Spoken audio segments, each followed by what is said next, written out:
যে কোনো ফুল ও ফল গাছের জন্য এনপিকে 20-20-20 এবং এনপিকে 19-19-19 খুব উপকারী একটি সার।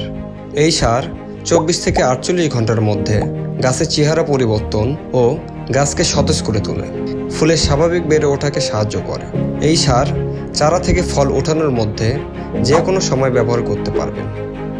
এবং এনপিকে 13-45 এই সারটি ব্যবহার করতে হবে যখন গাছে প্রচুর ফল এসেছে, যার কারণে ফল স্বাভাবিকভাবে বেড়ে উঠতে পারছে না, সেই মুহূর্তে এই সারটি গাছে স্প্রে করে দিতে হবে।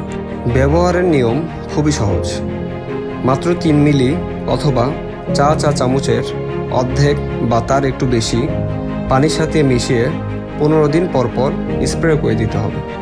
এই 3টি সার নিয়ে আরও বিস্তারিত আমাদের এই ভিডিওর ক্যাপশনে উল্লেখ থাকবে।